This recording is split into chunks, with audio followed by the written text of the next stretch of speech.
Walk me through what happened when you and Yasmin tried to fly to Vegas. We were going to a furniture convention. We have some construction in Mexico City and we were needing furniture. There was line at the airport was really long and they didn't have premier access. So we signed up for Clear. And after signing up for Clear, we went to the United room. After leaving the United room, 8 officers, ICE agents, swarmed Jasmine and detained her, didn't tell us why, and rustled her off into a car. They did not give you an explanation, John? No explanation was given. Did the officers, the agents in question, did they identify themselves? No, they didn't. When you saw that unfold, what went through your mind? Well, I was just in total disbelief. Nothing like this has ever happened to me. You know, I have several businesses, I'm law-abiding, and I pay a lot of tax. When you saw Yasmin being taken away, essentially, and arrested, how did you feel? Well, I mean, I sat down outside and I just shook my head in total disbelief. I couldn't believe it. Did they tell you where she was being taken? Later on, an officer gave me an address of Greens Road location, detention center. And before that incident, had Yasmin ever been in trouble with the law?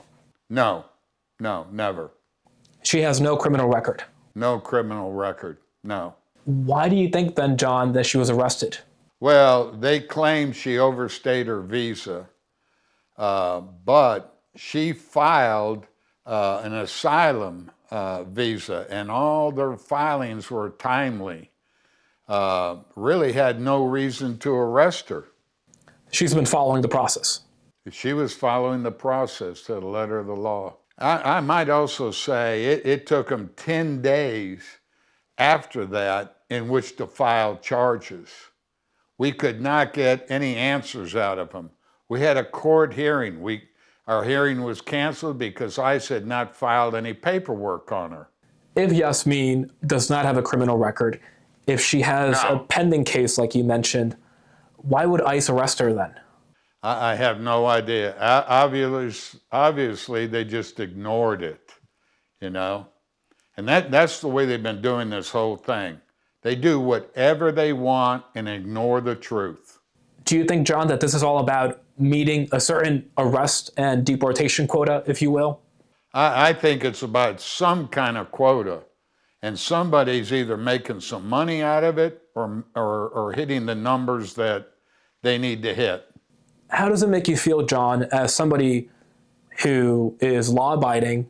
You mentioned that you pay your taxes, a lot of them, I assume, that the country that you call home is now detaining somebody who you wanted and you planned to marry had she not been arrested? Well, had she not been arrested, we would have gotten married. How do I feel? I feel totally betrayed. I mean, you never think, or I never thought a guy like me would ever be involved in anything like this. If you had a chance, John, to talk to the ICE agents involved in deciding what to do with Yasmin and whether to release her, what would you tell them? Well, they had no right to detain her, okay? We went before a judge this morning and he denied a bond because he said he didn't have the authorization to do that. What I would like is at least put her in an ankle monitor and let her out. And you would help her comply with the process, if that is the case? Oh, yes. Oh, most definitely. I don't care what size bond they want. I can put it up. You know, Yasmin is not the only person without a criminal record we have seen arrested by ICE, including at airports across the country in recent weeks. The administration publicly says that they're going after the worst of the worst, hardened criminals, gang members, rapists, murderers. That's not true. They've had a 30% decline in criminals, and they've had a 300% increase in law-abiding citizens. It's just easy, soft pickings. And for that reason, I'm thinking there's a bonus, some kind of quota, whatever. They're picking up 30 to 40 people out of our airport here in Houston a day. Who are not criminals. Who are not criminals, right. What would you say to somebody watching at home who may think, well, John, he's criticizing the president or the administration on this issue of immigration because of political reasons? Oh, I'm definitely not. I voted for Trump. No, I'm not. I am saying that they are picking up law-abiding citizens. They're destroying families, jobs. I mean, I see ladies standing in line to see their kids over there at the detention center. And by the way, all the posters in the detention center about libraries, that's all a lie. They don't have any of that in there.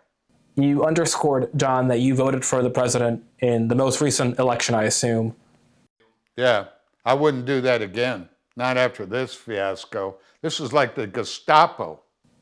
And that was going to be my question. Do you regret that vote? I do now, yes, sir. I don't know what's happened to him. I think he's hit with a little dementia or something. When you voted for the president, he was promising mass deportations, a crackdown on illegal immigration.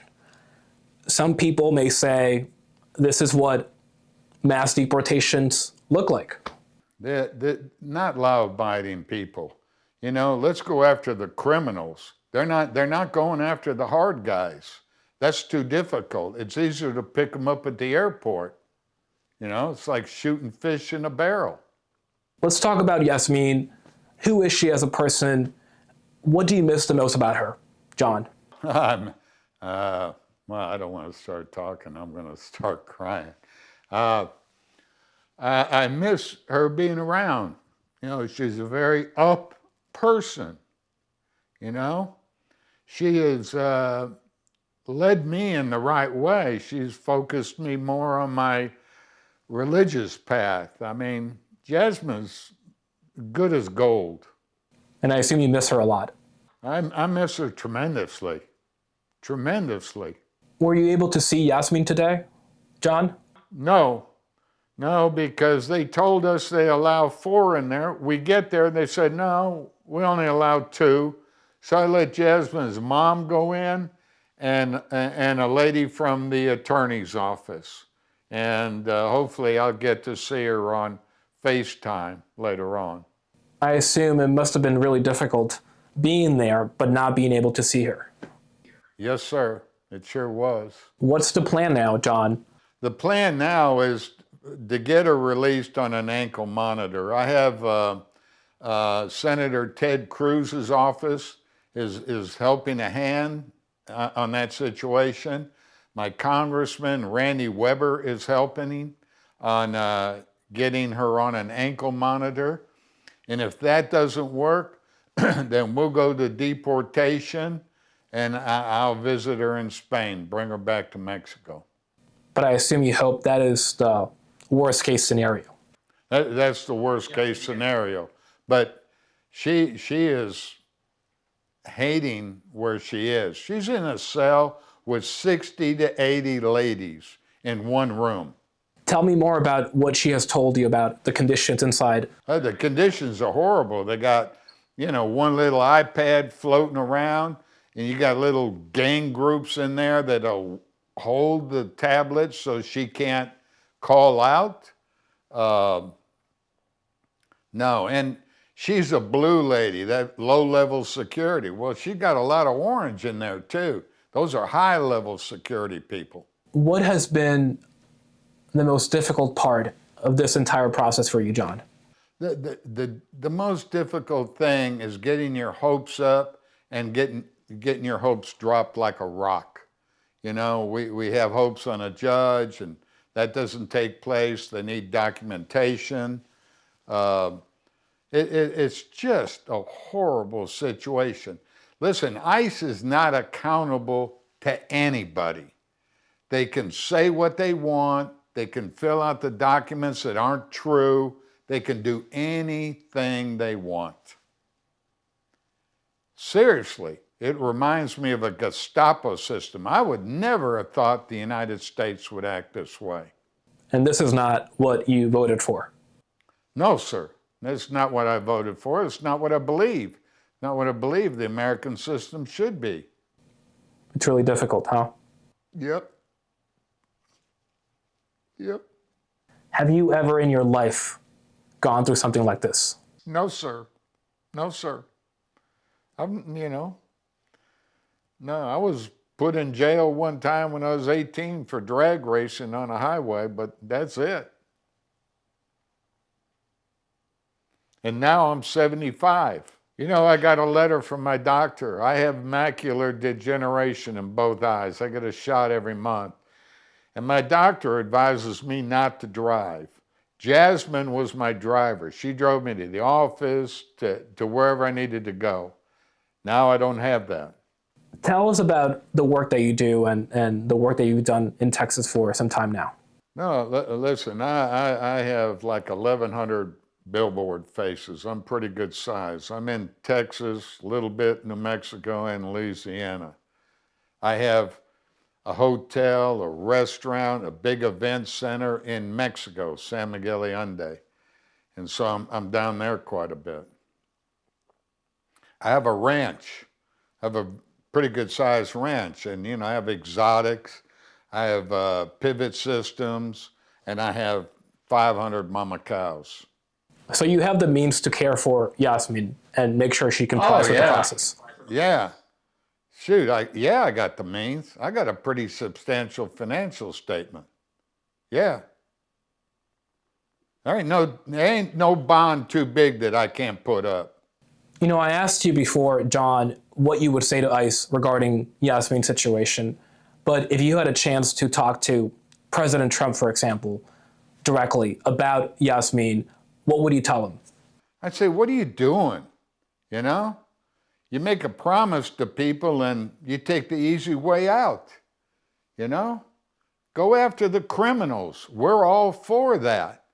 But leave the mom and pops and the kids alone. Man, he's destroying families. I have the means to fight this. But I'm looking at all kind of people at the detention center. They don't have the means. And it's sad.